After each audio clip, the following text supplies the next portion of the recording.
Hello, my name is Amber Hargroder, and this is Self-Care Kitchen. In this 2-hour webinar, I'm going to teach you the art of herbalism through 10 specific kitchen herbs.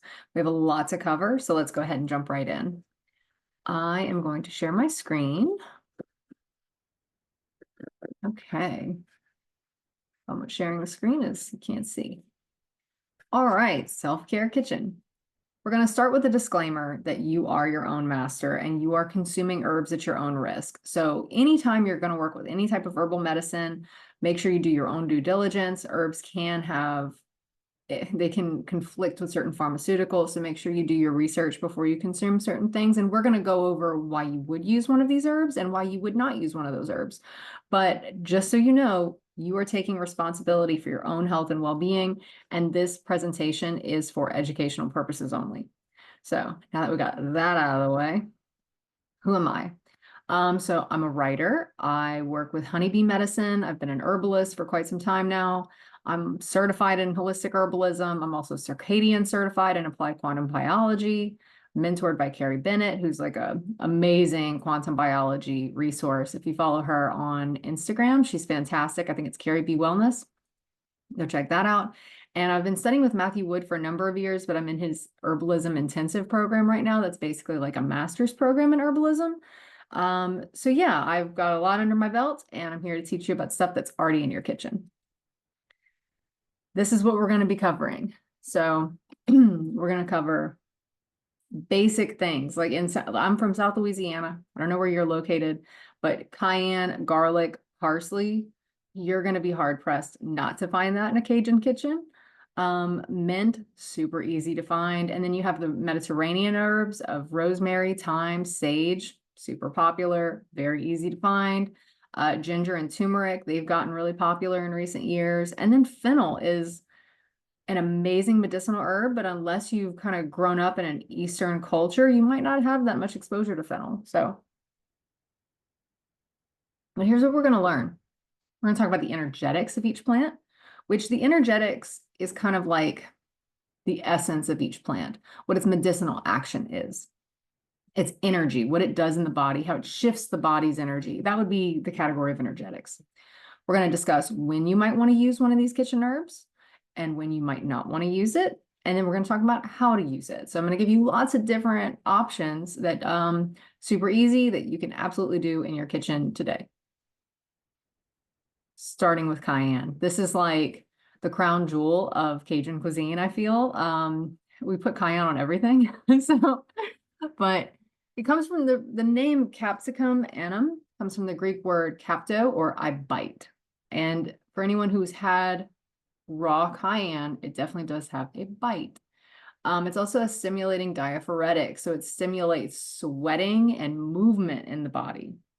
It's something that if you have a lot of cold, it'll stir the energies back up. It breaks through blockages that are preventing natural flow. It's considered a tonic for all of the organs, but especially the heart. And it also is believed to restore the spark of life. So if you look over under the picture of cayenne, we have some fancy little herbalism words there. Stimulant, we've already kind of discussed. It stimulates activity. Diaphoretic, it's going to open the pores. Expectorant, if you got a lot of mucus in your lungs, it'll pull that mucus up. So it's like, oh, you're like purging that. Carminative, that's a fancy word for something that's like, if you have gas, it's an herb that helps with that. Alterative, it alters your body in some way. It alters, like, well, you might not know, but like dandelion root is an alterative because it alters the blood. It alters the liver. It just means that a change is inspired to happen within the body.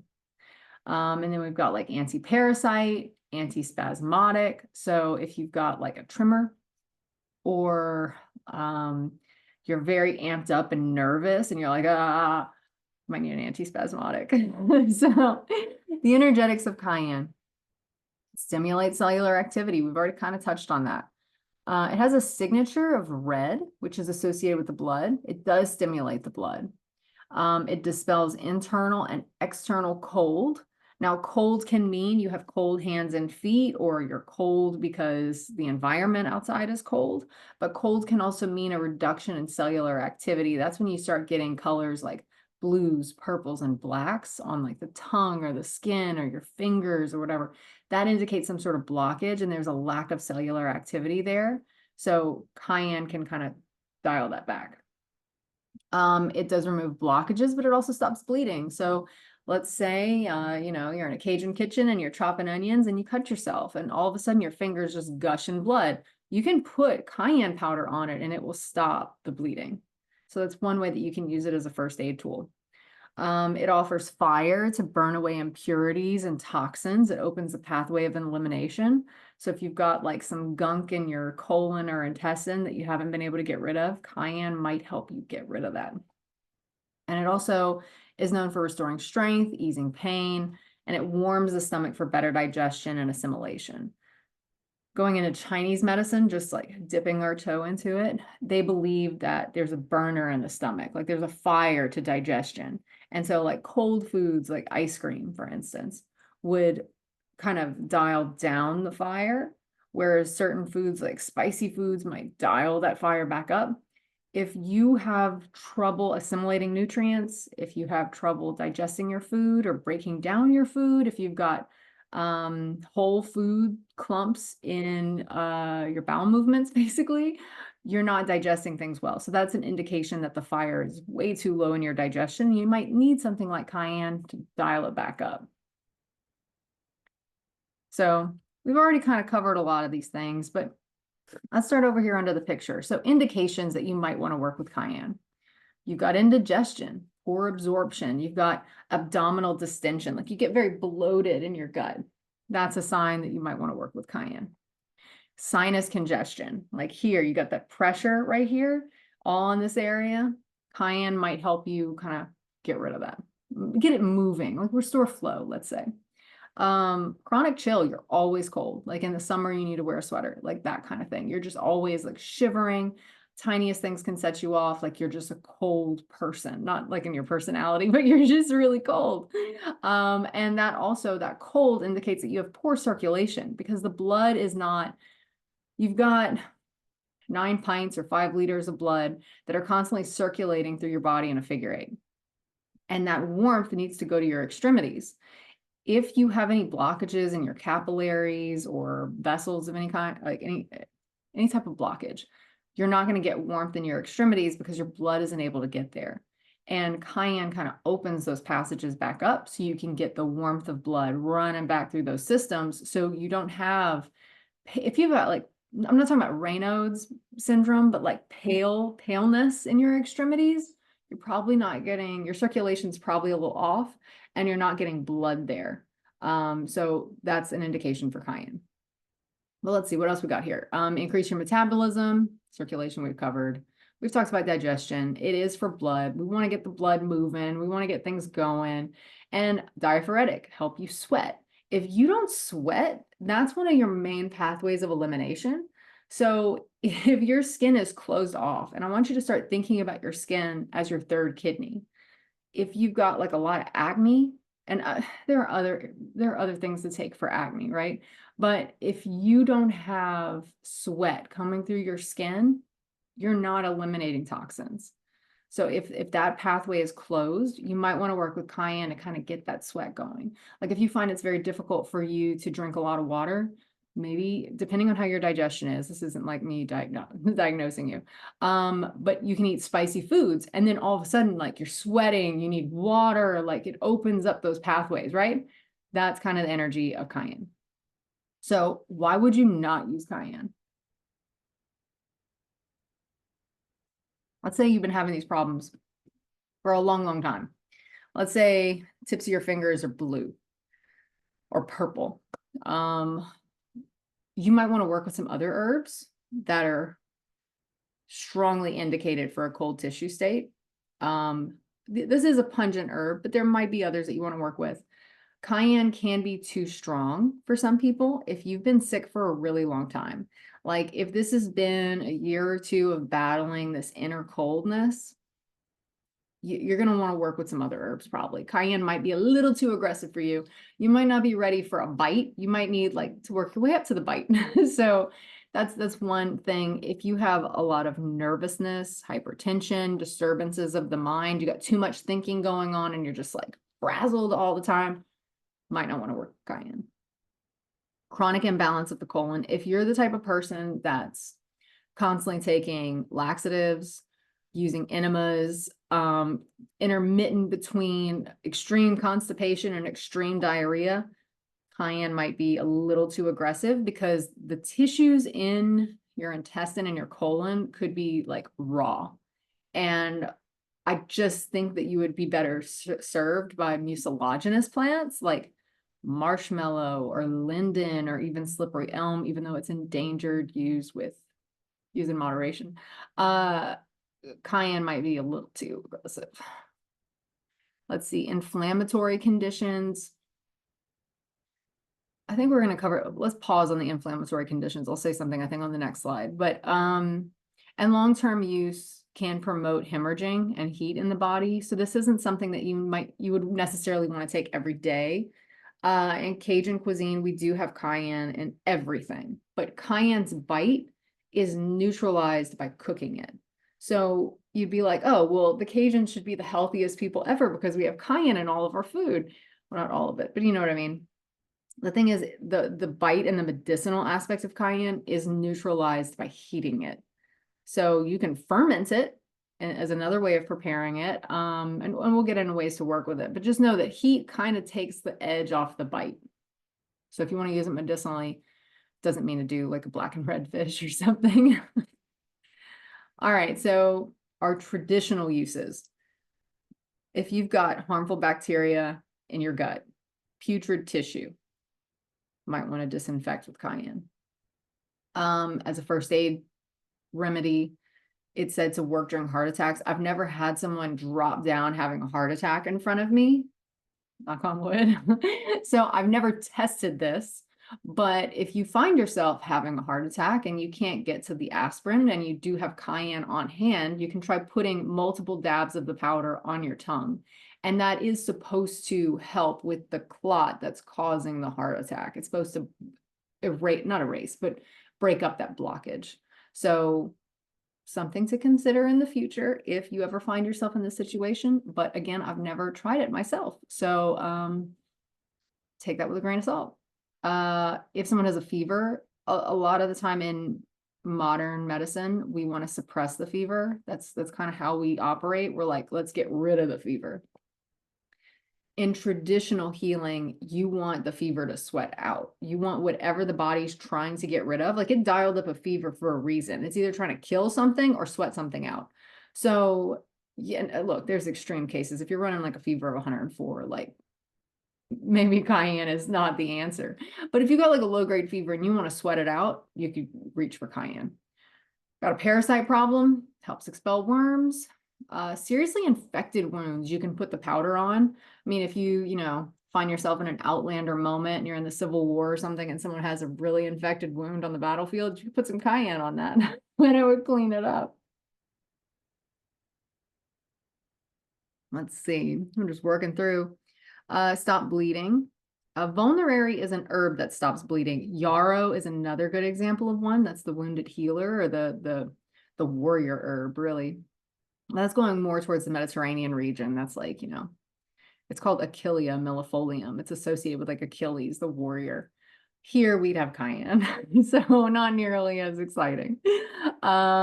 We've already talked about warmth and circulation, sinus congestion and breaking up mucus, sluggish digestion and digestion, and then soothing aching joints, arthritis, and inflammation. So we're gonna push inflammation again over the next slide. But let's see, cold and flu. If you got chills during a cold or the flu, you could add some cayenne. We'll get into how to work with it in a second. But restoring vitality, if you're just kind of depressed and you need a little bit more like spark in your life, maybe try cayenne before you get on an antidepressant, which, science now says they don't work. So what's really hurting you if you go with cayenne? No one needs to know. Like, all right. So if you've got inflamed joints, you can make a cayenne liniment, and we're going to talk about this down here by the picture. So you just take like 4 ounces of dried cayenne, And again, when something is powdered, it kind of loses its oomph after a while because it's got all this sun exposure. If you're making herbal medicine, we'll chop up the plant so you get more medicine out of the plant. Once you've dried something and ground it into a powder, its shelf life kind of starts going downhill pretty fast. So try to get the freshest cayenne that you can, especially if you're using it in a medicinal way. That would be the best way to do that. But yeah, you can add it to an oil, an alcohol, or a vinegar if you can tolerate the smell of vinegar. Steep it for a couple of days, and then you can dilute it, or you can put it directly on wherever the inflammation is on your body. I'm just thinking someone had injured their knee and they love cayenne, and I should have recommended that, but I didn't at the time. Forgot about that. So, oops. Okay, so 10 ways to use it. If you just want to consume it in water, it's half a teaspoon in a large cup of tepid water, and you'd be surprised how it doesn't really burn that. It doesn't have a burn that you would think it would have when you take it in that way. An old wives' remedy is to sprinkle it in socks to warm cold feet, especially in the winter. We've already covered infected wounds and old sores. You just put the powder on there. A large pinch on the tongue frequently during heart attack or a stroke. Again, I haven't been around someone who's having a stroke either, but if someone were around me who was having a stroke, I would give them sage. But cayenne is actually more readily available and easier to use. I mean, if someone's having a stroke, like how are you going to get them to drink a cup of sage tea? But you can put dabs of cayenne powder on their tongue, no problem. So that might be the better remedy, but we'll get to sage a little bit later. You can make a tea with ginger, lemon, and honey, and you add cayenne to taste. So, we're going to cover ginger, but basically what I do is I take a knob of ginger root, I toss it in the blender with some hot water, I pulse it a few times, let it steep for a couple of minutes, strain it, and then you can add lemon juice, honey, and sprinkle in your cayenne. And that's something that I would do if I had a cold or flu, or especially if I had chills. And ginger is very warming for the stomach. Cayenne's very warming to the blood. So I think that kind of combination would be very warming. And then the lemon, incidentally, sour kind of tames heat. So it's going to make it warming without burning. That makes sense. And then honey's good all the time, but you never want to add honey to a hot liquid unless it's cool enough that it wouldn't burn your tongue. If it can burn your tongue, you're changing the molecular chemistry of the honey and you're losing the medicinal properties. So consider that. Okay, toothaches, you can rub the powder or you can make a tincture. Tinctures are so easy to make. This is the powder. I would make like a little pint jar. I wouldn't make like a quart or a half gallon of this, but basically fill the jar a third of the way with cayenne powder, or if you have cayenne in your garden and it's fresh, just chop it up, fill the jar the whole way. And then I use brandy a lot. Brandy might take the edge off of cayenne. If you really want it to have a bite, I would use vodka. But that's an easy way to make a tincture. You let it sit there for 6 to 8 weeks, strain it, boom, you got a tincture. We've already kind of talked about infused oil, which is what I would really do is the oil. I would use the powder in an oil as opposed to the fresh pepper though, because there's so much water content in that pepper that the oil could go rancid really fast. So keep that in mind. But I have mixed the powder in tallow to make a varicose vein balm, but it's so gritty. So what I would like to do next go around with that is infuse the powder in an oil and then add the oil to the tallow when I whip it for a balm. We're not covering plantain in this presentation, but you could go to my forage and food presentation where we do cover plantain. But if you were to do a drawing poultice, you can add a little bit of cayenne to it. Okay, and then an electuary is just basically a honey paste. We're probably going to have electuaries on all of these slides with ways to use it. You just take 1 cup raw honey, get the highest quality honey you can find. You would be shocked at how much fraud goes on in the grocery store honey market. Try to get it from like a farmer's market or people who are really passionate about their bees. But 1 cup raw honey with any other herb, I would say 6 teaspoons. With cayenne, you probably just want to do 3. So test it out. You can always add more honey if it's too hot. So then it could be 2 cups honey to 6 teaspoons, just with cayenne. All right, let's see who's next. Fennel. So we've talked about fire. Now we're going to talk about cooling. And I'm pretty sure fennel is the only cooling herb in this entire presentation. So if you have a lot of heat, you might want to look at fennel. This might be your plant. So starting under the picture, fennel seeds, whole part of this plant is medicine, but it is kind of sweet. It has like a licoricey aniseed taste. I don't know, absinthe taste. It is pungent, slightly cooling, not, terribly cold like a refrigerant, like fruit, but it is more on the cooling side than it is warming.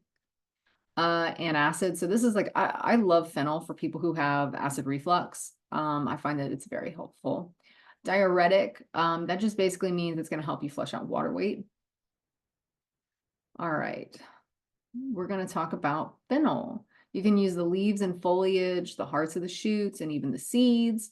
It tones and soothes the stomach and digestive tract, but it does do other things. So energetics, it harmonizes the waters in the body. And that's because when you sweet taste, and sweet is an interesting taste in the herbal repertoire because sweet doesn't mean sugar. Sweet is something that softens tissues and pulls in moisture. So it's not like salty can make water intelligent, but sweet flavors in herbal medicine kind of make the water more gel-like within your cells. So it builds kind of structured water. I would say that's what it does. And it cools heat, neutralizes excess acid. If you have a lot of tension in your gut, you might get recommended ginger for a knotted up stomach, but fennel is actually the better fit. If you hold a lot of stress in your stomach, like if stress makes you sick to your stomach, I would start working with fennel.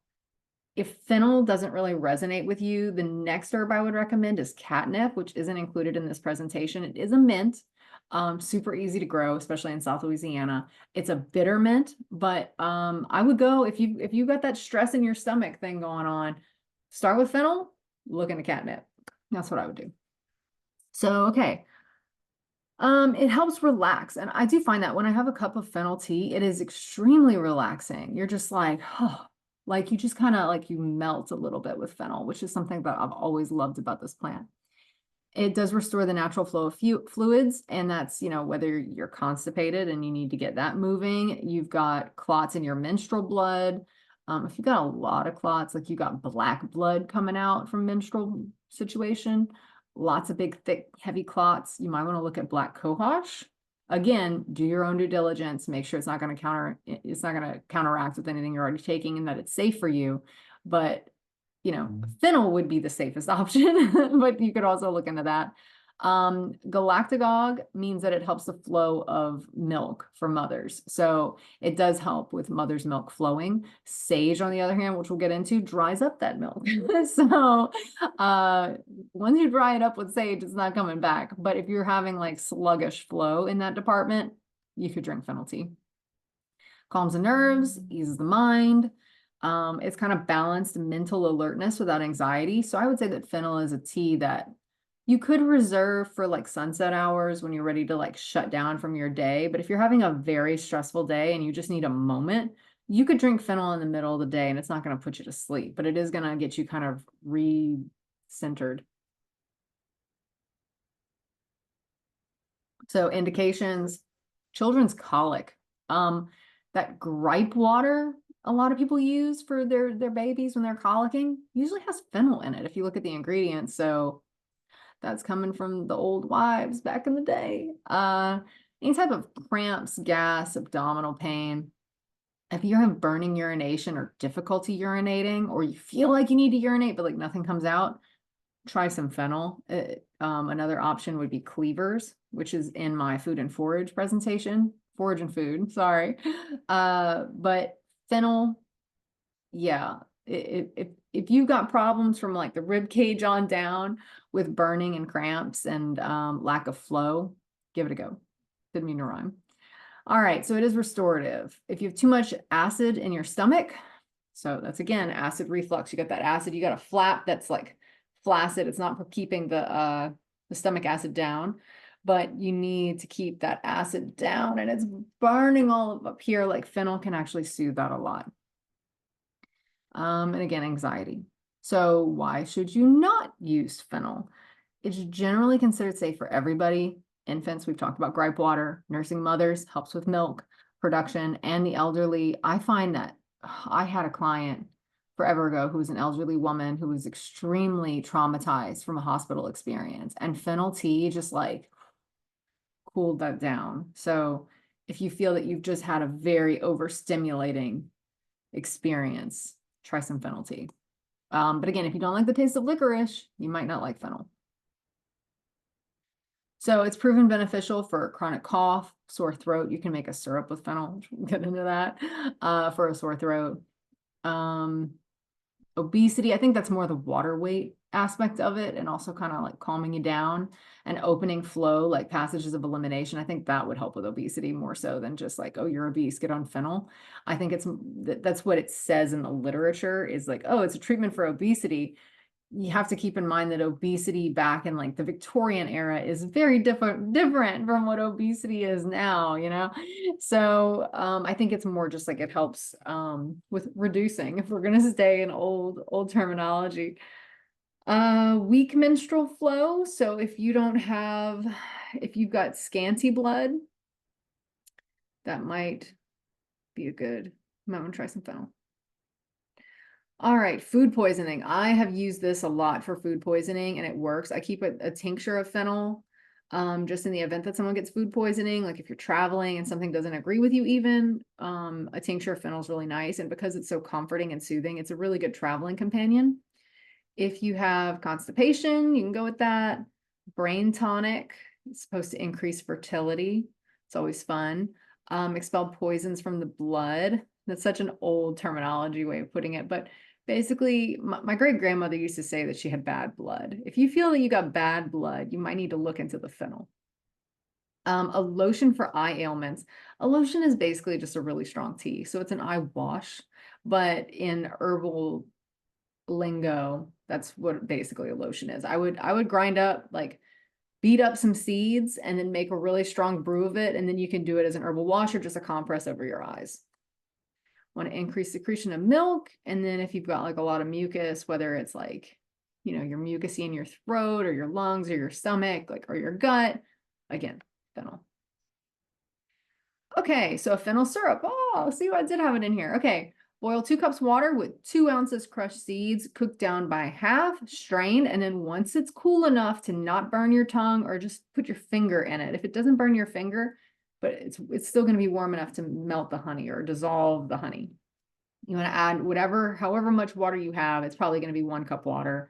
So 1 cup water, 1 cup honey, and boom, you got a fennel syrup that you can give to infants. And it's delicious if you like licorice.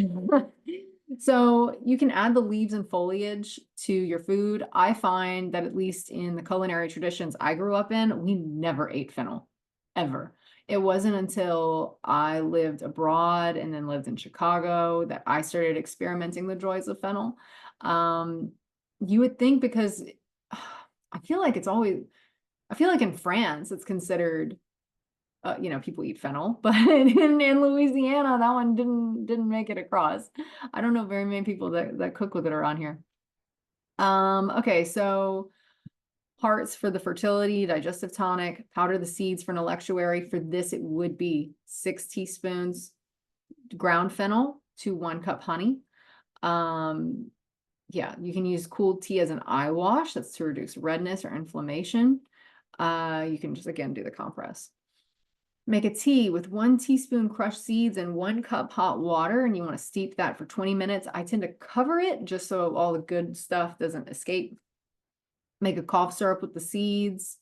That's basically the fennel syrup. And honey by itself is a natural cough suppressant. It's a natural cough syrup. So you kind of get like the combination. You can roast the seeds and combine with sea salt to consume after meals. I don't know if roasting them is going to have a negative effect on the medicinal properties of the seeds, but it is something that in Eastern cultures, it's very popular. So try that out. You can combine with other spices to make your own urinary spice blend if you're having a lot of urinary problems. You can make the tincture like I told you for travel. Again, with the seeds, you're going to do basically a third of the jar with seeds and beat them up a little bit to open them up. A third of the jar seeds, and then you could put brandy, vodka, whatever, like 90 proof alcohol in there. 6 to 8 weeks steep time, strain, bottle, you're done. And then just consume the greens. They do help with constipation. So if you've got like a salad, toss some fennel greens in there, and then maybe like saute the hearts, or just, use a mandolin, a slice those very thin, put that in a nice spring salad. Especially in the spring when you're trying to flush out all the gunk from the winter and you want to open up those pathways of elimination. It's a good opportunity right there. All right, who we got next? Garlic. All right. Worshipped by the gypsies. If anyone knows Juliet of the Herbs, it's an amazing documentary. You can watch it on YouTube. Highly recommend. I can't say her last name, Juliet Barcelay Levy or something. But if you know Juliet of the Herbs, you'll know who I'm talking about. But anyway, I love garlic. It's fabulous. I put it in pretty much everything I cook. I mean, not like baking, but it's a very powerful rejuvenative herb. And almost every culture has remedies with garlic. But let's go to the picture and let's look at our little herbal words. So it's pungent. Again, pungent. Think about it. If you see the word pungent, if you see a pungent herb, that's for like increasing cellular activity. So if everything's cold and depressed and, like you don't have enough cellular activity, your metabolism's slow, maybe, things are starting to get, your skin's like just, you've got the hints of blue, purple, black, you maybe just feel like you're getting old. Like you don't have the cellular oomph that you used to. Pungent herbs are what you're looking for. This one is heating or warming. So, again, with the cold tissue state, we want to get flow back. Alters the body, antispasmodic. It's an aphrodisiac, which an aphrodisiac doesn't necessarily mean that you're like a rabid person and you want to go have sex with everything. It means you feel really good, like in your body. And when you feel really good in your body, you can have really good sex. It doesn't mean that an aphrodisiac makes you super horny. It just makes you like more in tune with your senses. Let's use that as a definition. Carminative for gas, disinfectant. All right, we kind of covered all that. It cleans, nourishes, and it builds. That's important. Stimulating and warming. It does have a special affinity for the lungs, which I can kind of see that when you open up like a clove of garlic. Like if you just look at one or two cloves, they kind of do look like lungs a little bit. Maybe that's a stretch, but I don't know. Go look at it and tell me what you think. It's known as a fertility herb, especially for men. It's supposed to help increase sperm production. And remedies with circulation. If you've got issues with circulation and you're a man, especially an older man, chances are you're going to have problems with impotence. So you really need to fix those circulatory problems because you need blood to get where it needs to go. And you also need that blood to stay there. So garlic might help you with that. Yeah. And then the real trick to an erection from someone who does not have a penis, the real trick is relaxation. So if you need to improve your circulation so that the blood goes where it needs to go, and then you need to be relaxed. So oddly enough, the blood will stay there. So if you feel very self-conscious and you're very aware of everything and you're like, please stay, please stay, please stay, that anxiety is going to kill your erection. So I love how this is like a random little aside about sex, but it's garlic. Have fun with that. Okay. And then it protects against vampires in folklore. If you're in New Orleans, maybe you want to eat a lot of garlic. There's a lot of people that want to be vampires out there. But it does cleanse the blood. So I don't know how it would protect. Wouldn't a vampire want clean blood? I don't think they'd want to, like, I don't know. Everybody's blood supposedly smells different.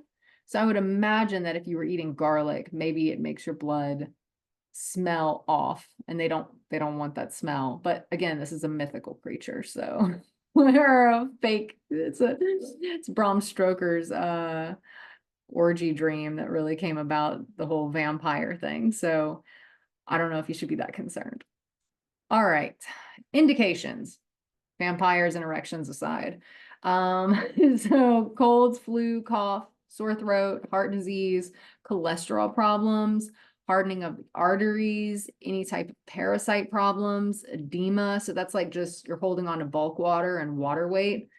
Impotence we've covered at length. But garlic is like the perfect home remedy, and you should probably, if I could only grow one thing in my garden, it would probably be garlic, just because it does so many things. It's amazing. Yeah, but still, even if you're not growing it, easy to acquire, easy to use. Every part of it is medicinal. You can also use the leaves and the flowers, and the only way you're going to get garlic leaves and flowers is if you grow it. And the flowers are really popular with pollinators, so if you're all about saving the bees, plant some garlic. Why would you not want to use garlic? Odor, bad breath. So the trick is you can chew parsley, mint, basil, thyme. That'll remove the smell out of your mouth. It could be too warming for some people. So if you've got a lot of heat, like you got an autoimmune condition or you're having histamine problems, you might want to not do the garlic. Hyperacidity, you might want to work with fennel. You want to go with cooling as opposed to warming if you've got too much heat. And if you take my course, Think Like an Herbalist, you'll see the different tissue states, and you'll see how this all kind of all builds together into one giant mosaic. But yeah, if you have a hot tissue state, you got inflammation and heat, and you're flushed all the time, you got a very red tongue, garlic might not be the herb you want to be working with. It can aggravate the blood, and it can cause bleeding if you already have too much heat and you already have internal bleeding. So keep that in mind before you start eating cloves of garlic to ward off the vampires of the French Quarter.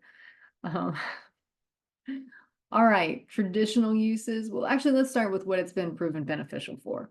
Skin diseases, hemorrhoids, heart palpitation, wound healing. In most of the literature, it's useful in every disorder. It's a cure-all. I love those cure-alls. You're like, it'll cure anything. And I'm like, oh, okay, let's put it to the test. But if your garlic's really calling out to you, go for it. So let's see, we got a general tonic, expel worms, especially tapeworm. If you really like rare trout, maybe you need to go on a round of garlic. I don't know what would cause threadworm. I'm not a parasite expert. I really should look into that. But okay. Treats fever, coughs, cold, and flu. All lung ailments, whooping cough, asthma, specific for tuberculosis. I don't know if tuberculosis is making the rounds these days, but you never know. Let's see, heal high and low blood pressure, headaches, nervous disorder. We've talked about the semen production, cleanse the blood and lymphatics. Think of your lymphatics as like your waste management system. It's supposed to be taking all the waste holistically from your body, and then it goes to the channels of elimination, whether it's your skin, your colon, whatever. That's your lymphatics doing that. That's, the little guys with the garbage trucks are going through and picking up all the dead cells and all the waste. And garlic supports them, apparently. And then improve circulation. If you don't want to go all in on cayenne, which I would say cayenne is way warmer than garlic. So if cayenne's too hot for you, you can try garlic. If garlic is too hot, maybe try something else, like fennel. Okay, so oil of garlic. I find that this comes up a lot. 8 ounces peeled garlic in a mason jar. I know this is not what anyone wants to hear, but I would not buy the pre-peeled garlic that's in the refrigerator. I honestly wouldn't refrigerate garlic at all. You want to keep that at room temp. It changes it somehow in the fridge. And if it's been peeled, no, peel it yourself. I know it's a pain in the ass, but you're going to get a better product. That's just the reality of it. Anyway, so you're going to take that peeled garlic, you're going to cover it in olive oil, let it steep in a warm place for 3 days. You want to shake it when you think about it. Strain, store in a cool, dark place. So now we have our oil of garlic. What can you do with it? You can rub it on arthritic joints. You can take a teaspoon of it every hour when you're sick with a cold or flu. You can insert 3 drops of oil of garlic into the ears for earache.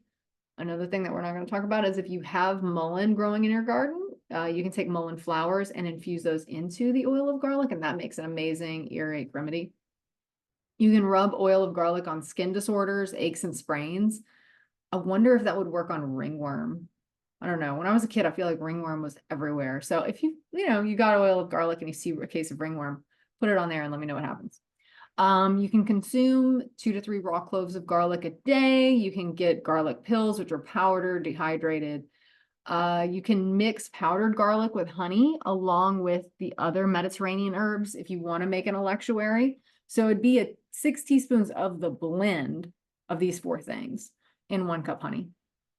And then you can crush a garlic clove and put it in hot milk. That's a gypsy remedy for spasms and cramps. Ferment in honey for daily dose of garlic cloves. This would just be like, take the cloves, peel them, crush them, like don't mince them, but just like beat them up a little bit, put them in the honey, and kind of like the oil of garlic, just leave them in a warm place until the honey gets kind of runny. And then you're pretty much good to go. And then you just eat like a spoonful of like 1 clove with the excess honey. And that's a good one. Now, this next one, it's a gypsy remedy for worms. I have not tried this, okay? I have not done this to anyone. But if you are desperate, you could try this gypsy remedy. You fast for a couple of days just on garlic, and then you insert raw cloves smeared with, I'm assuming, olive oil into the anus before bed. It sounds horrific, but if the gypsies were using it, it must work. I don't know. That's my assumption. Do with that what you will. I'm not encouraging you to do it. I'm just putting it right here, and you can decide what you want to do. If this is something that you want to experiment with, I am not judging at all. You never know. I mean, I'm surrounded by children all the time. Maybe they'll have worms, and I'm gonna be like, this is what we're doing. I don't know. We'll find out. Go forth in peace. But, all right, we're moving on. Ginger. All right. Pungent again. Pungent and warming, indicated for a cold tissue state. Keep that in mind. Anti-inflammatory, antispasmodic, it's an aromatic, it does all these things. It produces redness, it's a stimulant, etc., etc. Ginger is an amazing root. This is another one you don't want to keep in the refrigerator. And I can't stress this enough. If it has a little bit of that blue-green mold on it, it doesn't matter. You can't just cut that off and it's fine. The whole root's wasted. If it has that on it, don't just cut the fungus or the mold part off. It's mold, it's not fungus. Don't cut the mold off and just assume it's good to go.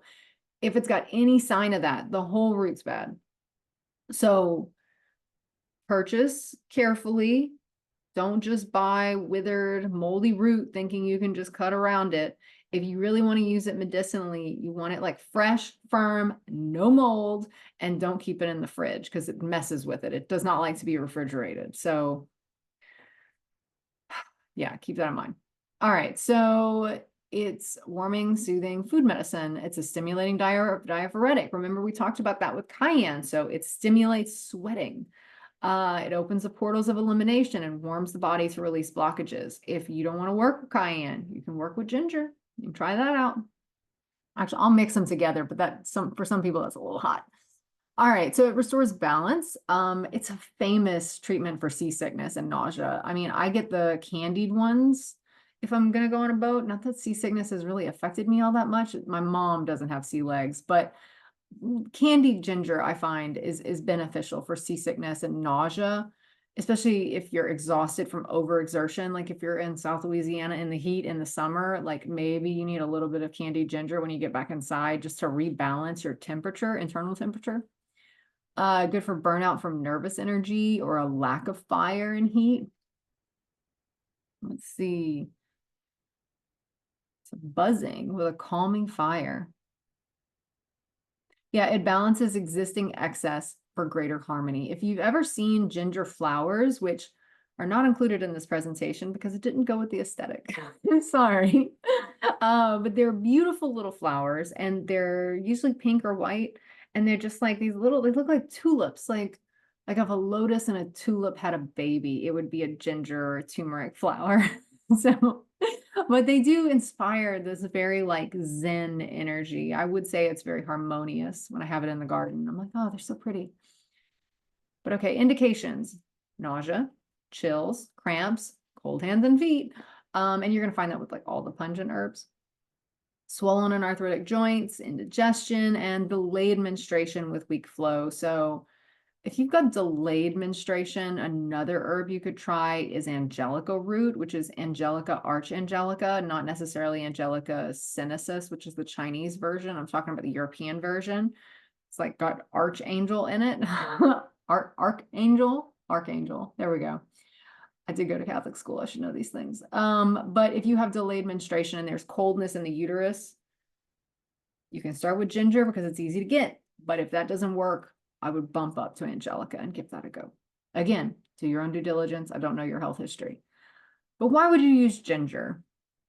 You can use it in so many different ways. I feel like it's famous now for stomach aches, but it does help with stiff joints and limbs. But you don't want to use ginger if you have too much heat or acidity in your stomach, because again, it's warming. I would say that ginger is specifically warming to the stomach, especially when you consume it. If you're bathing in it, that's a different story. But if you're consuming ginger tea, it's warming you from like the solar plexus out. So, if you already have a very hot, active stomach that like burns through food like a lion, you don't really want ginger.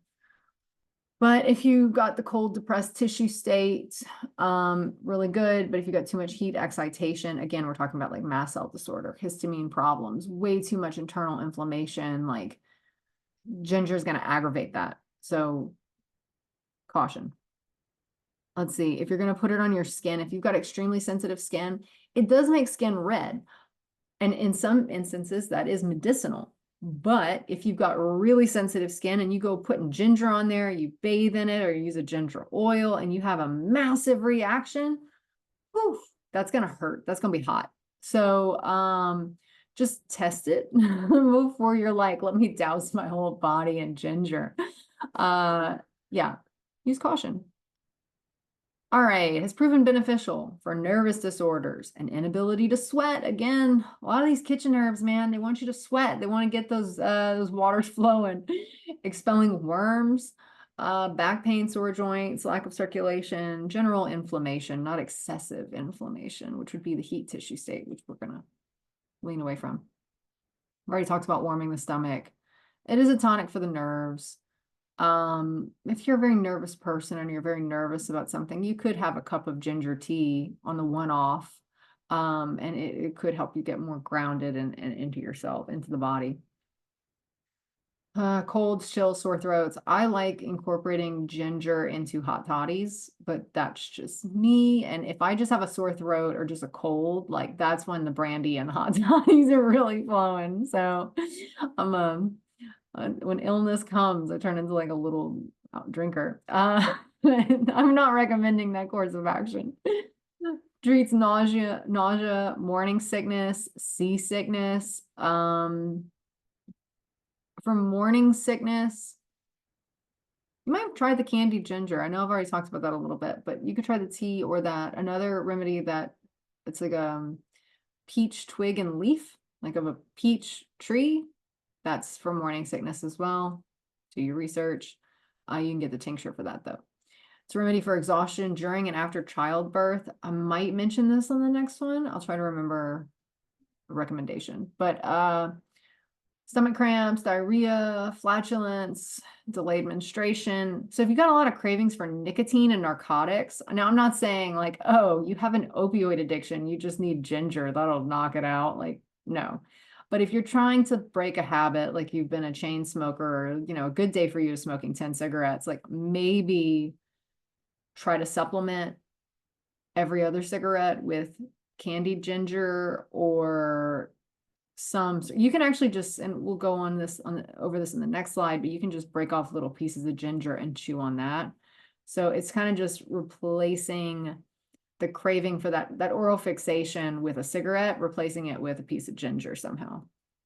And then narcotics, I mean, look, that's a long road. I'd have to do a completely separate presentation on narcotics, but if you're desperate to help somebody or you want to quit using some sort of drug, see if ginger helps. I mean, it's cheap, it's affordable, you can find it anywhere. All right. Can be applied as a compress for muscle pain, stiffness, and inflammation, but not on extremely sensitive skin. That's going to get really mad if you put it on there. So keep that in mind. All right, a ginger compress. You want to grate 2 to 3 ounces of fresh root. Press out the liquid into a pint of hot water. Just turn yellow. Dip the towel into a liquid and apply to the area. If you're like me and you happen to be very lazy and you want to get results in the quickest way possible, just go with my blender method and just take a chunk of root, blend it, let it steep, strain it, and then you can use that too. Works for tea or compress. Okay, cigarette cravings we just covered, seasickness. You can use powdered ginger and hot water for toothaches. You can chew a small piece of the root before and after meals. Make a ginger tea. Honey and lemon are good. You can make honey balls or pastilles or an electuary. Honey ball is basically, you want to put ground ginger and then add just enough honey, like a drizzle of honey, to make it into some sort of paste. Like you don't want it to be runny. You want to form an actual ball, and then you could eat that. I tried that with elderflower, ground elderflower, and it was not a hit with my family. So, just, do what feels right for you. Add ginger tea. Oh, this is what I wanted to tell you. Okay, so there's an amazing book. I don't remember the author's name right now, but there's like the first 40 days and another book on fertility. She has an Asian name. I can't think of it right now. But delightful person. She was a guest lecturer in one of my programs that I was in. Anyway, she talks about for when you're actually giving birth, you can make this ginger tea and add mineral water to it, along with rescue remedy flower essences and trace minerals. And it's a natural electrolyte beverage when you're giving birth. And I have found that when I'm out working in the summer heat, when I drink that, when I come back inside, like, oh my God, it's amazing. So if you take like one remedy out of this entire presentation, I think this one's delicious. And it's not even mine, but go for that. That it's so good. I think I did like 1 cup ginger tea, and then I would add a liter of Gerolsteiner mineral water. Oh my God, so good. Okay, and then trace minerals, you could do Aussie Trace Minerals. I think if you use my name, you get 10% off. I have to follow up on that. Okay, so mixed juice of fresh ginger with a massage oil for muscle sprains and aches. You can do that. You can make the compress, or you can infuse the root into hot water for 2 hours. So what I'll do is I'll take a 1/2 gallon mason jar. I'll take some root, maybe I'll add the water, do the blender method, let that infuse for a few hours, and then I'll strain it and add that tea to my bath. And if you've got like really sore aching joints or back pain, I sit a lot, I'm a writer, I'm constantly generating content. Like that's a delightful soak. And it does open the pores up, so you'll be sweating. It's really nice. So it's another thing that you can do. All right, let's see who we got next up on here. Mint. Okay, so I'm mostly gonna be talking about peppermint. Spearmint is another option. Spearmint is a little bit softer than peppermint in its herbal actions. But they're both spicy, bitter, cooling, the antispasmodic, astringent. So astringent, we haven't had any astringents yet, I don't think. But astringents are like when you have really like flaccid tissues, like we were talking about that flap earlier for acid reflux, like the flap isn't holding the liquids down. It's like, bleh. It's like, it should be like this. It's like, so an astringent will tighten that up. So it'll go from this to this. And you'll find that when you have, kind of weak tissues, they can't hold on to water very well. So you're perpetually dehydrated, or water just flows through you. You don't retain any of it. That's a sign that you need astringents to like tighten everything up, like hold, you don't want a ship that's just kind of, you want it to be like, these are the barriers, these are the walls, and like, this is what we're holding on to. Mint helps with that. Let's see. All right. It's a stimulant, yeah. Yeah, people will replace coffee with mint tea. That's one option. Like if you're studying a lot and you don't want to have coffee in the afternoon, you could replace it with mint tea, but we'll get into that. Okay, so it excites, soothes, refreshes. It's known as a cure for frigidity and disinterest in life. So, if a couple of people have called you a frigid bitch lately, maybe you want to drink some mint tea, or maybe that's just, who you are and you're going to just totally own it. I don't know. You do you. But if you're just kind of like stiff, not interested in life, just Eeyore-ish a little bit, maybe mess with some mint. It does stimulate energy. It's considered to be more effective than coffee and black tea. It's a little bit more motivating as opposed to like coffee makes you like buzzing, whereas mint's like, we're going to do this. Like that's a different energy there.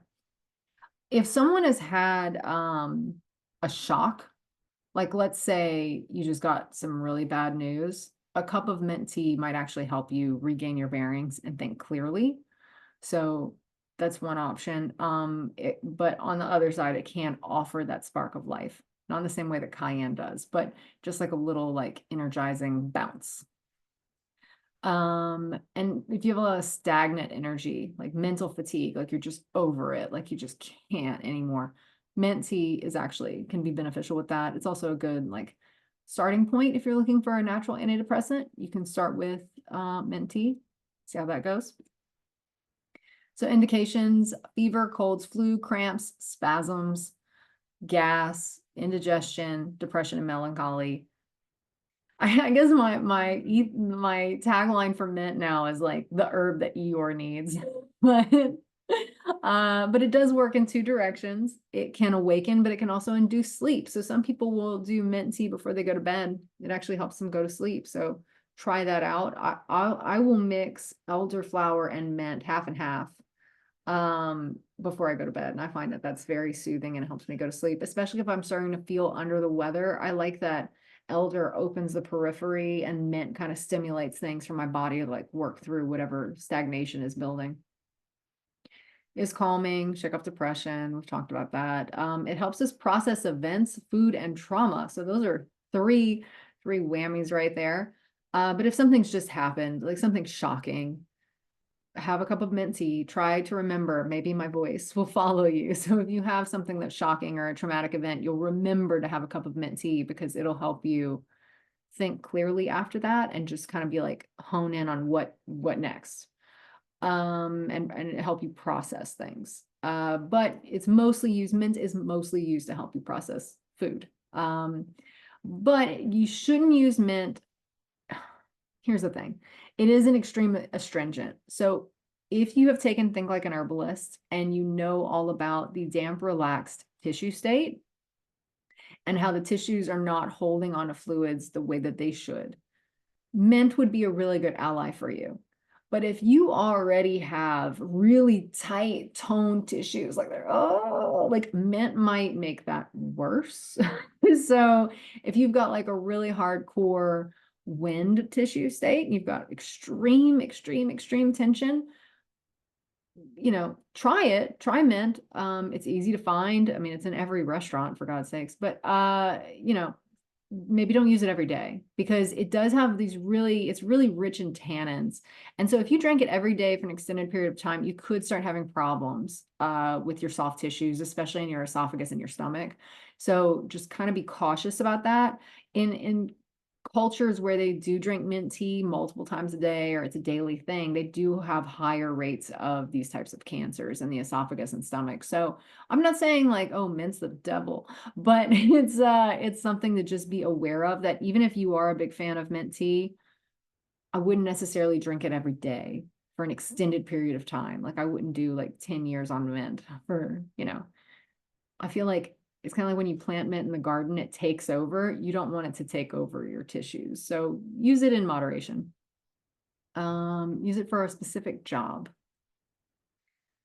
All right. It's also proven beneficial for gum health, restlessness, and insomnia. I'm sure those things are somehow connected, but it is a general tonic. If someone just has lost their appetite and they just don't really want to eat anymore, it can help with that. I mean, if it's an elderly person who's ending the end of their time with us, you can try mint. I would go with red clover. in that instance, just to help with hunger pains, but don't force anybody to eat. It is a sexual tonic to restore libido and boost fertility. So if you're finding yourself kind of like a sexual Eeyore and you're just like, oh, actually, Eeyore's not even that dramatic. Eeyore's just more like, try some meds. If you're trying to stop breastfeeding, then you would use mint. I wouldn't drink mint tea while you are breastfeeding if you want to continue breastfeeding. It does restore other flow, but it stops the flow of milk.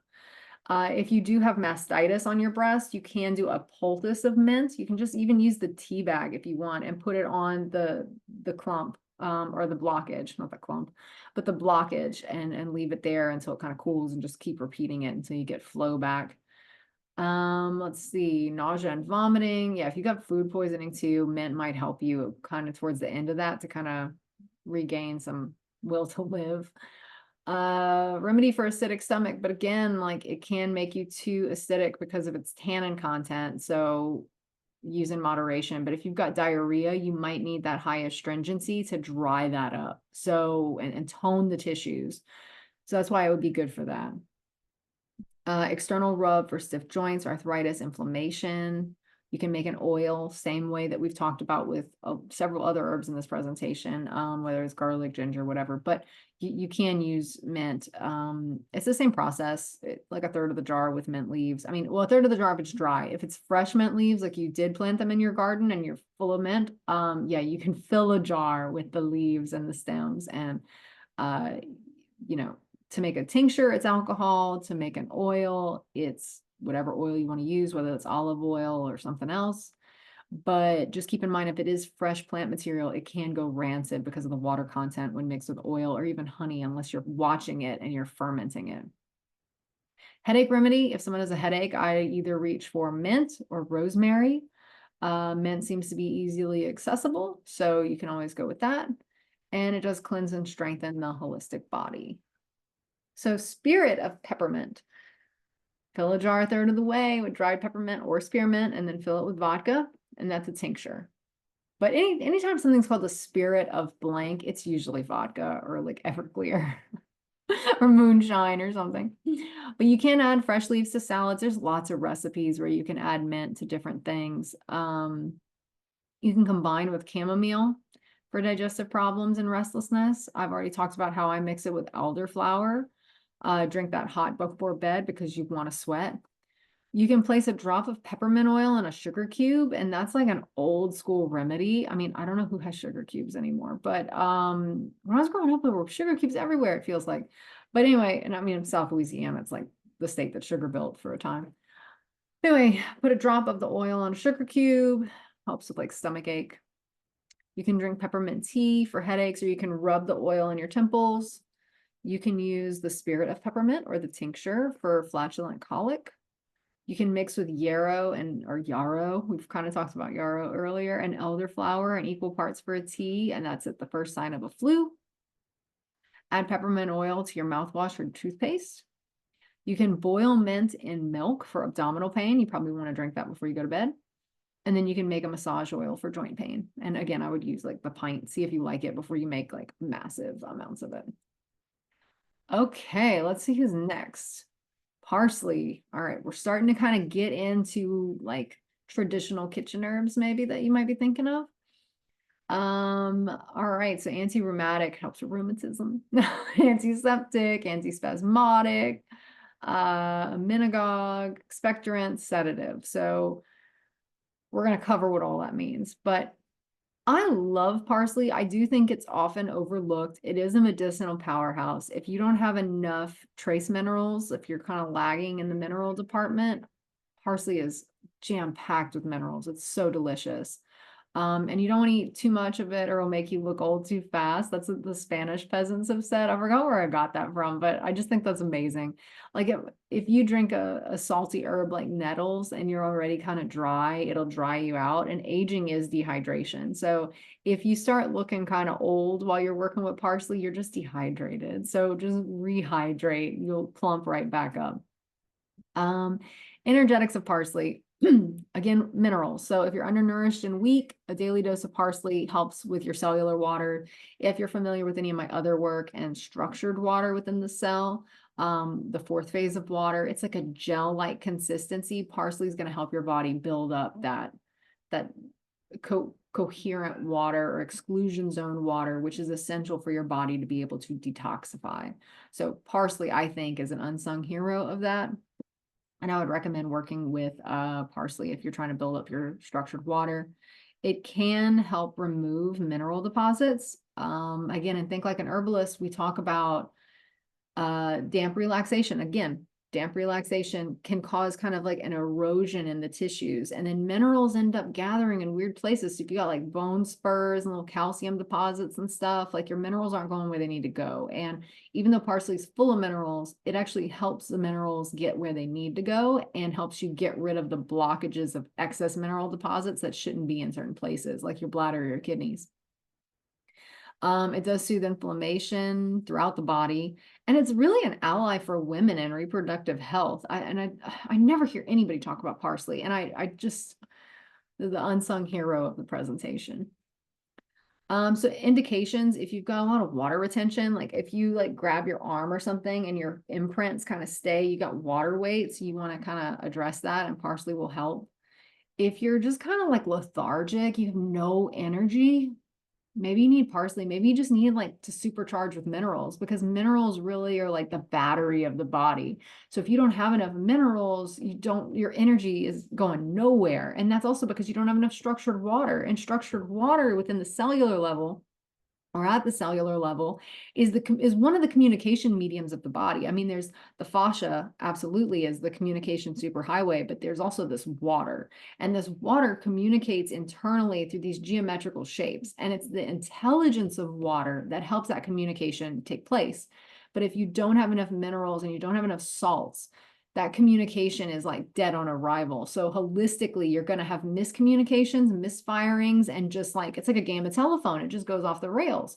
So that's why I think that parsley is really beneficial for that type of lethargy, is because you don't have the electricity that you need to be energized. And that's because you don't have the minerals. All right, so that's my spiel on that. But weak kidneys, chronic UTIs, bladder infections, parsley is really good for that kind of thing. So it's also high in iron. So if you're a woman who's still menstruating and you're losing blood like crazy, maybe while you're menstruating or the week after, you consume a considerable amount of parsley to help with the anemia that follows. But if you are anemic as a general setting, parsley is an ally for you. Let's see, acute inflammation and irritation in your kidneys. You can combine parsley with marshmallow root, which is very mucilaginous, and it'll soothe that inflammation. But you wouldn't want to necessarily use parsley by itself in that situation. You want to kind of mix it with something that's going to be soothing while helping to address the problem. If you have acute inflammation, maybe take it slow. You can juice parsley. I've never gone to a juice place and it's been like I've never seen parsley shots. But I've seen parsley in blends, but you can do your own blends, or you can just throw it literally in the blender and make your own parsley leaf juice. And I mean, if you dilute it enough, I mean, you can kind of ease into it that way. So it's been proven beneficial for random plot twist, treating hair lice, hair loss, balding, and scalp imbalances. So you make a strong tea of the leaves and or seeds and then use it as a hair rinse. So fun fact, 10 traditional uses, general tonic for cancer prevention. My working assumption is this goes back to structured water. It does benefit the urinary system, especially the bladder and the kidneys. If you've got gravel stone cystitis, you can use parsley root for that, but you'd have to grow parsley to get the root because you're not going to find that at the grocery store. So, maybe just add parsley leaves to your salad just to benefit. There are other herbs that you can use for gravel stones and cystitis. Parsley would not be my go-to, but you never know. Maybe once I start growing it again, I'll make a tincture with the root and I'll give it a go. Used internally for rheumatism, arthritis, and sciatica. Sciatica is a big problem. I love burdock root for that. Again, not in this presentation. But parsley is good for anemia, UTI, inflammation, digestive weakness. If you have low digestive fire, you could go with parsley. if you got bronchial and lung congestion. But basically, if you're just weak and run down, I feel like this is like an ultimate restorative. Like it replenishes whatever you've lost. If you've been going, burning the candle at both ends, you have burned through your mineral reserves. You need to replenish them. And yeah, if you got water weight, it's a diuretic. So. Okay, parsley seed tea. You got to grow it to get the seeds. I don't think you can buy the seeds at the grocery store, and you probably don't have that in your kitchen. But 1 tablespoon seeds in 2 cups boiling water. You want to steep it until it's cold. Drink morning and night. Steep overnight for hair wash to treat lice, which I haven't. Lice doesn't come up in my day-to-day anymore. When I was a kid in school, it came up like once or twice, but my nieces and nephews are all under the age of 4, so I'm sure it's coming. I'm ready. But parsley, you can add it to salads, sandwiches, eat it with cheese. I mean, I've started adding it to like everything over the years, and I love parsley, if that hasn't come across already. You can eat a handful of leaves 1 to 2 times per day. You can make a strong tea with them, especially if you have diabetes. Poultice of bruised leaves in vinegar for swollen breasts. So bruised leaves, you can just like hit them with something like a mallet or a rolling pin. You just want to kind of get some juice out of them. And then with the poultice, you just like make a little like sheet of them onto a towel and then put them where you need to put them in vinegar. So you could bruise the leaves and mix it with vinegar and then put it on some sort of compress. Parsley seed tea for hair lice. We've talked about hair rinse, make a tincture. You can drink parsley leaf tea daily to recover from chronic illness or burnout. I typically say that if you're drinking an herb for an extended period of time and you start losing a taste for it and you just don't want to drink it anymore, that's your body saying, I've gotten all of the medicine I need from this plant. Let's move on. So I'll typically work with an herb for like 30 days at a time, or I recommend my clients do anyway. And if they want to keep drinking it for an additional 60, 90 days, whatever, we can talk about that. But after like day 26, if they're just like, I just don't want to drink this anymore, stop. Don't force yourself to do it. I think one of the big problems in modern culture today is we push ourselves so much to do things when our body is telling us, you know what? I've gotten everything I need from this. Let's move on. So something, you can stir fry the root for nourishing food medicine. And in Cajun culture, at least in my family, parsley isn't everything. It's the green we put at the end of every dish. So, yeah, add it to your crawfish etouffee, add it to your gumbos, your jambalayas, add some green onion tops, and you're good to go. You're practically an honorary Cajun. Let's see who we got next. Rosemary. All right, pain reliever, reduces fever. It is a nervine, which means that she just calms the nerves. Known as dew of the sea, rosemary is a mint. It's regarded as an herb of remembrance. And if memories are an ocean, rosemary helps us let go of the bad ones, remember the good ones, and restore our cognitive faculties. So very much associated with the brain. It's a stimulating herb. Warming and drying. So if you've got heat caused by like water stagnation in the wrong places somehow, maybe rosemary would be good for that. Helps inspire cellular activity within the cold tissue state. Gets right to the point. And it does support better liver function, which we really haven't talked about the liver that much in this presentation. Okay.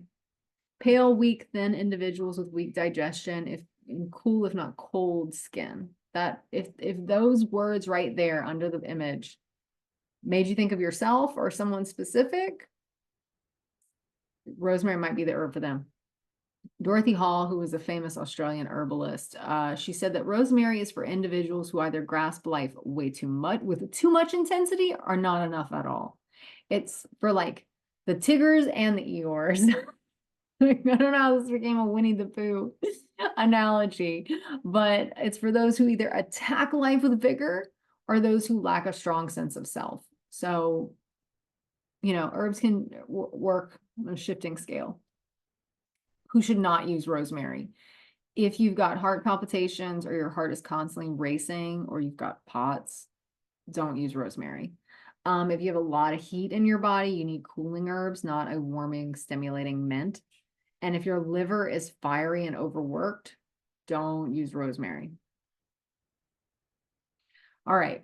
Has proven beneficial for weak digestion, sluggish liver and gallbladder, serious cardiopulmonary edema, arthritis, aching joints, spleen congestion, and vomiting. That's a mix. It is considered a general heart tonic. I'll do an infused brandy of rosemary with ginger in the winter. I find it's very warming, and I get cold easily in the winter. We have a very wet cold here in South Louisiana. I find that I'm more cold in South Louisiana than I was living in Chicago, which is it is a maritime climate, but it's a little bit drier than here. The cold in South Louisiana kind of gets in your bones. And I find that rosemary and ginger and brandy, especially in a hot toddy, is a good mix. But this is a headache remedy, especially if you've got tension around your eyes. So if you've got aura migraines or auric migraines, you can work with rosemary. It's regarded as an herb that helps prevent miscarriage. So if you've had miscarriages in the past, and you're trying to get pregnant and retain that pregnancy, rosemary may be a good ally for you to work with, but look into your entire your health history to make sure that that's accurate for you.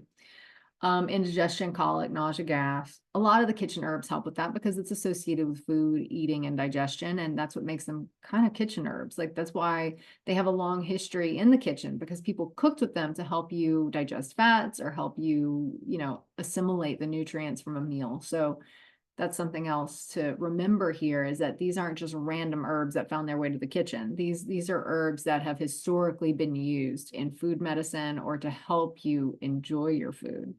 So they didn't just come across the kitchen table by accident.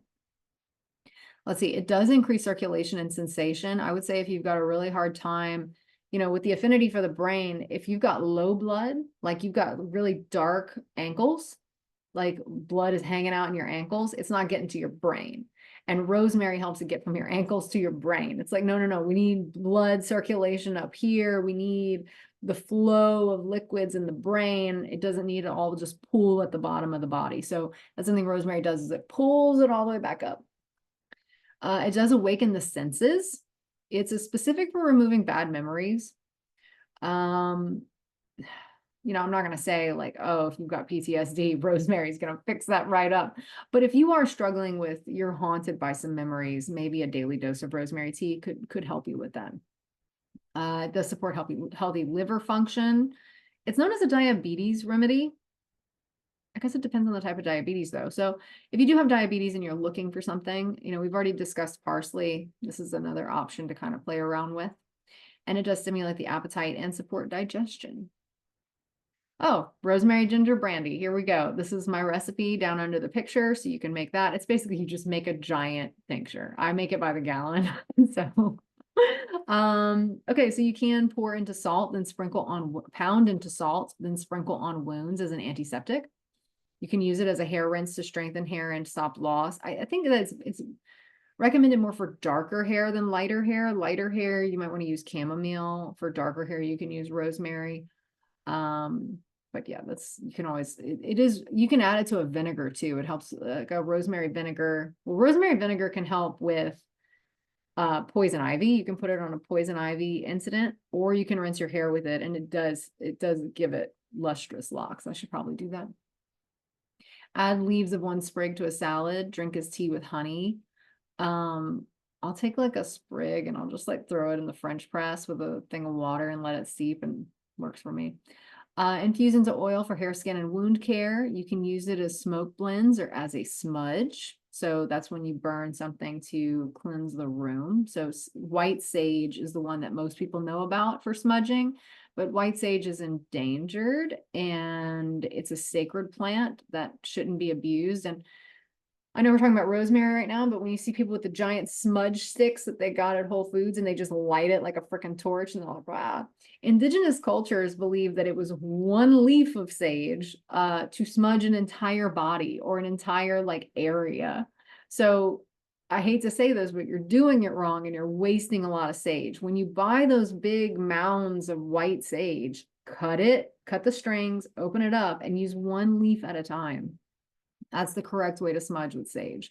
But if you want to, reserve white sage, which does not grow here in South Louisiana because it's way too wet and it's like a desert plant, you can use rosemary, which rosemary doesn't really love it here either, but you can use rosemary for that.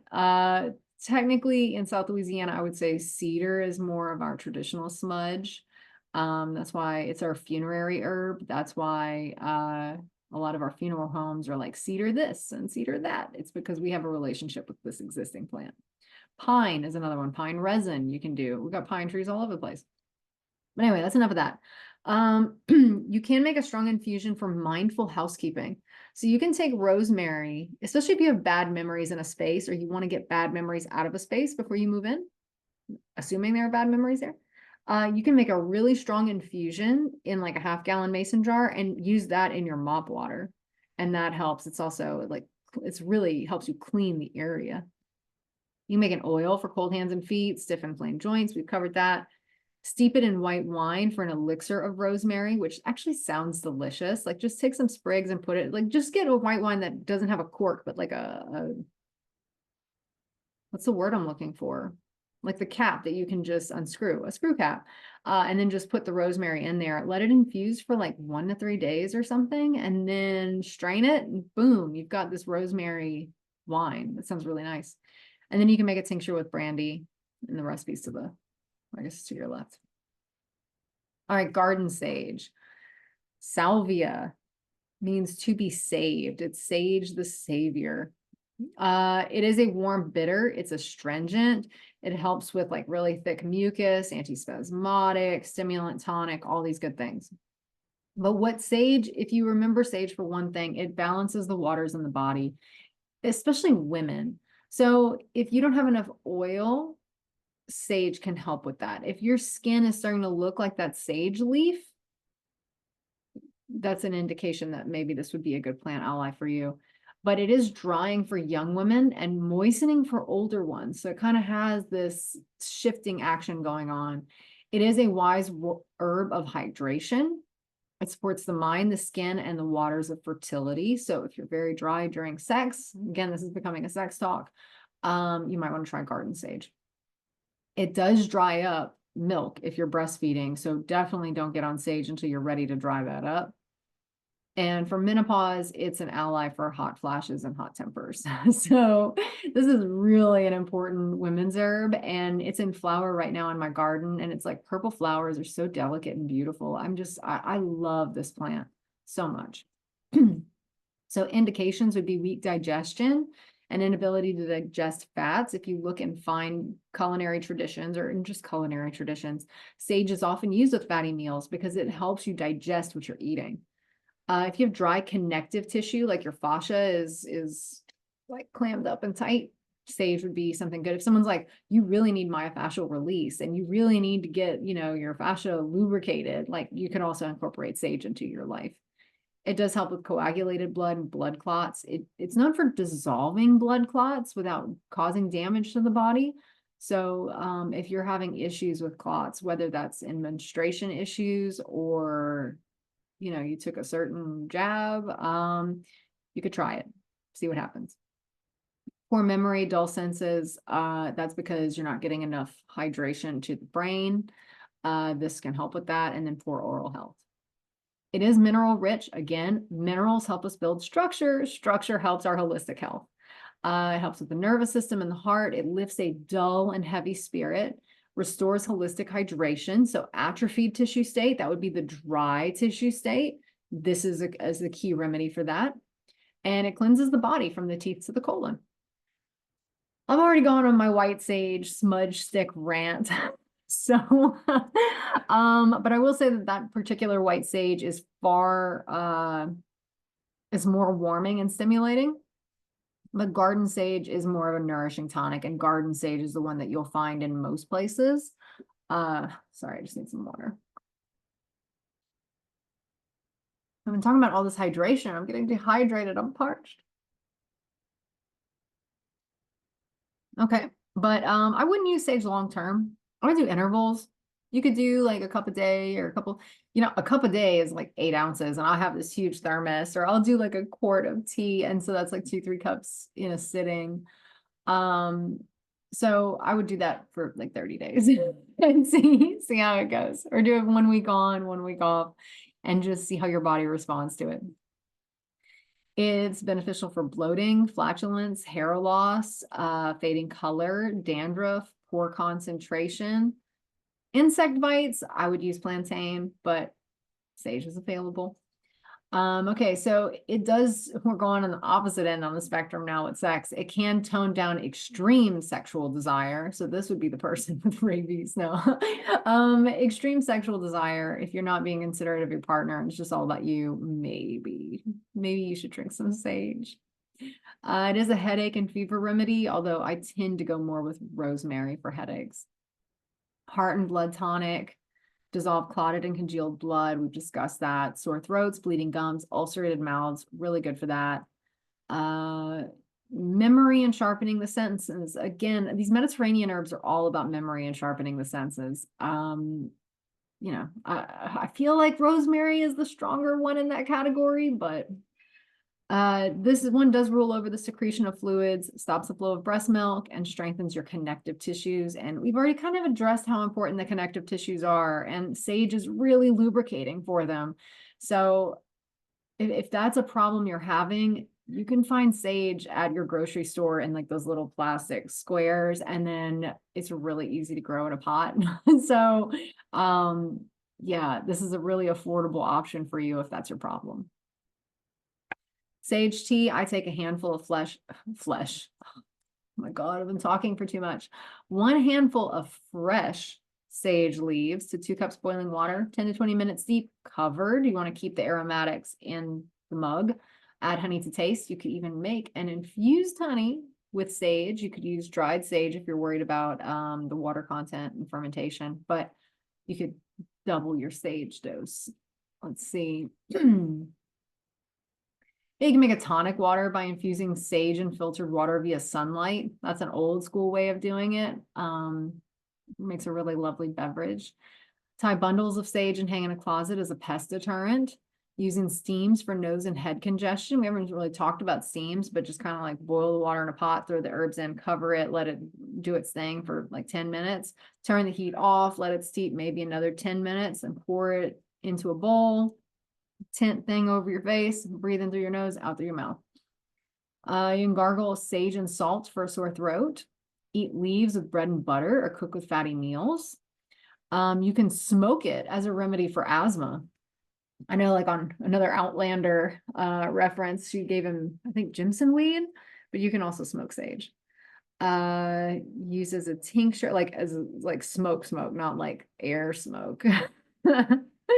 Uses tincture or tea to ease hot flashes, excessive perspiration. So now all of the herbs we've been working with, they've been making us sweat. Now we need to dial it back down. So we're going to go on sage. But also emotional heat during menopause. Yeah. Smudge your house. And you can smudge your house with garden sage. You don't have to just get the sacred white sage. You can use the stuff that's in your garden. And then you can make an infused oil for varicose veins and skin health. All right, thyme. We're on our last 2 plants. So if you're like powering through and you're like, when is this going to end? We're almost there. So thyme this is like, of this presentation, this is the fungal infection herb. It's really beneficial for people with deep lingering coughs, or those who get sick every time the weather turns cold and damp. It's spicy and it's warm. It's antibiotic, anti-inflammatory, antiseptic, and all these other lovely little words.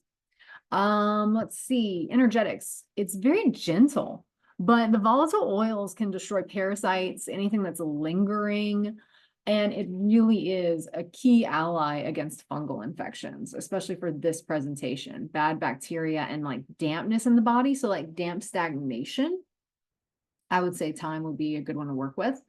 Mixed with honey. Thyme tea is like a hug in a mug. It's you can do a steam, you can do a tea, you can infuse honey. I mean, like thyme is so versatile. I mean, like all of the herbs here today are very versatile, but it does open the lungs and sinuses. It's really to get damp out. So indications: digestive problems, already talked about that. For the lingering cough.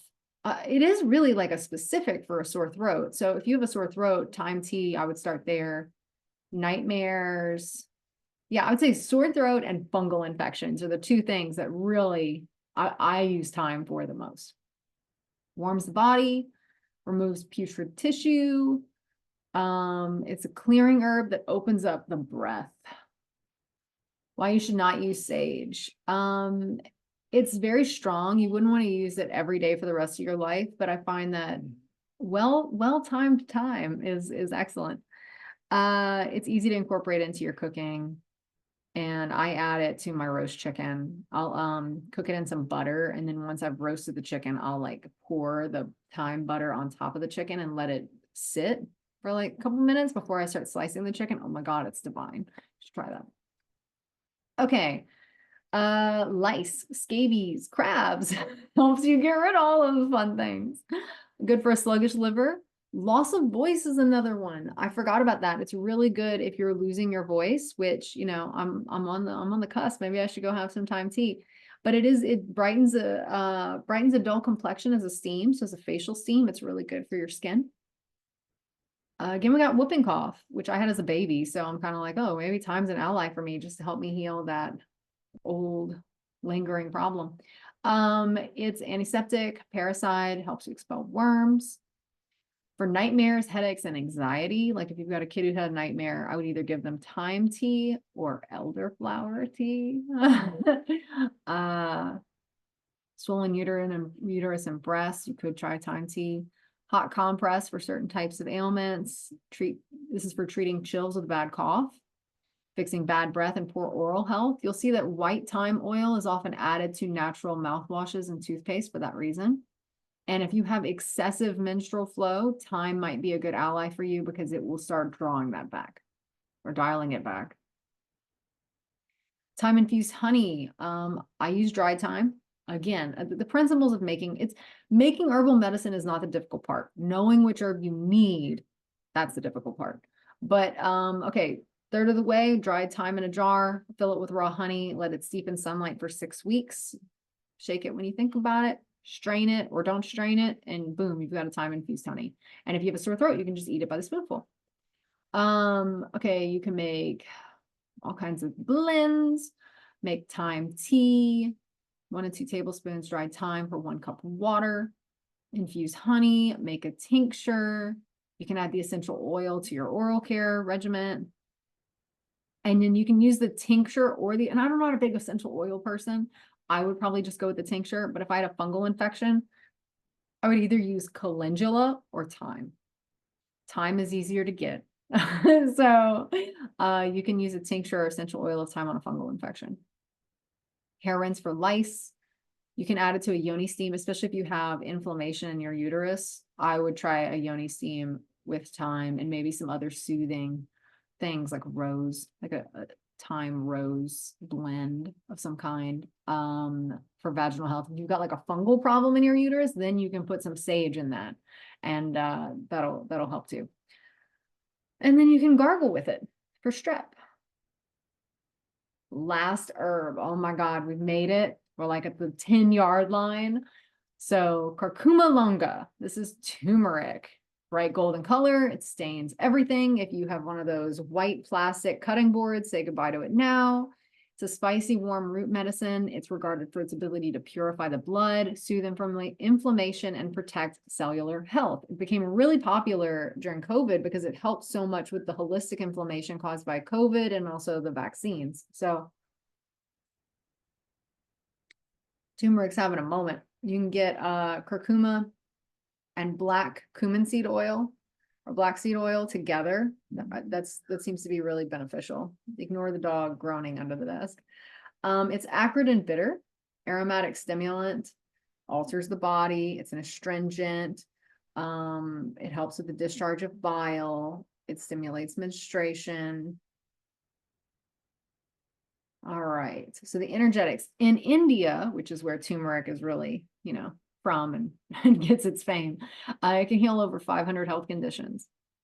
And it helps. I personally think it's working at the cellular level on dysfunction. There's no other way that it can have so much power if it wasn't a cellular remedy. Turmeric's anti-cancer, anti-tumor, very protective of cellular health. It goes deep into our holistic structures, and it roots out destructive dysfunction to help us find a new beginning. Indications: inflammation, like all the herbs that you couldn't take today because of inflammation, you can work with turmeric. It really does help with liver disorders, digestion problems, sinus and ear problems, bad blood, like my great grandmother's situation, dementia, chronic illness. Turmeric really is like OG. Like, you want that. And it has such a range from hemorrhoids and Crohn's disease to capillary fragility, even Alzheimer's. I mean, it's just such an amazing plant medicine for deep dysfunction. But you don't want to use turmeric if you're pregnant. You might find conflicting information about that, but I find that it's just better to be safe than sorry. If you have acute jaundice, hepatitis, like if you've got really bad liver disorders, proceed with caution. It might be too much at that point for you. You might want to go with a softer remedy. If you have gastric ulcers or hyperacidity, proceed with caution. If you've got excess liver or gallbladder heat and activity, maybe turmeric isn't right for you. You want to go with more soothing herbs. But other than that, turmeric is generally considered extremely safe to use. Proven beneficial for the blood, the brain, the chi, which is your connection to your inner self. Chronic strep, anemia, if parsley didn't work out for you, gallbladder infections. The traditional uses of turmeric, you can apply it internally and externally to wounds. Or you can apply it, how you apply it internally to a wound. You can consume it internally and apply it externally. It's a restorative after childbirth, regulates the menstrual cycle, lowers blood sugar, prevents and dissolves gallstones, stimulates bile. It's good for promoting good digestion and assimilation of nutrients. It invigorates blood circulation while decreasing cholesterol, lowers inflammation throughout the body, and it warms, protects, detoxifies, and supports the liver, and it boosts immunity with deep nutrition. So these are like really powerful things that turmeric can do. And it's like this little root that's like that big. So it's just something to, it stains everything, but oh my goodness, it also benefits everything. It's such a powerful root. So electuary, I can do a golden milk blend for an electuary. And with electuaries too, you can take them by the spoonful, but you can also add them to warm milk and make a golden milk with your honey blend. But I do 6 teaspoons of turmeric you want a touch of black pepper to activate it. And you can add other warming spices as well. You can look up a recipe for golden milk with turmeric and make that, and then do a 6 teaspoon to 1 cup raw honey blend. And then you can add that to your beverages. Like I have one client who added it to his coffee and he loved it. So, there's different ways to consume that, but it's, 1 teaspoon powdered turmeric twice daily for PMS. You always want to add a touch of black pepper to activate it. You can make an oil or a salve for bruises and injuries. I mean, it's probably going to stain your skin, but you can do that. Always, always, always treat a bruise, because that can become coagulated bad blood that can then lead to cancer. So bruises are not just like, oh, it's a bruise. You want to treat your bruises. If you're not using turmeric, you can use comfrey or plantain, but you want to do something. Golden milk, you can make a curry. You can make an easy tea with turmeric, just with the powdered tea. Again, always add the black pepper. You make a salad dressing, or, follow tradition and add turmeric to rice for a side dish. I add it to broths. And you can use it to flavor vegetables, potatoes, roasted nuts, or seeds. It's not deactivated by cooking like cayenne, so that's good.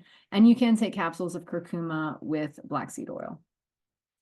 And that's everything. Oh my God, we did all 10 herbs. So thank you so much for joining me for this very long presentation. And if you want to learn more, you've probably already been to my site. So that's amberhargroder.com. I am on Instagram at amberhargroder.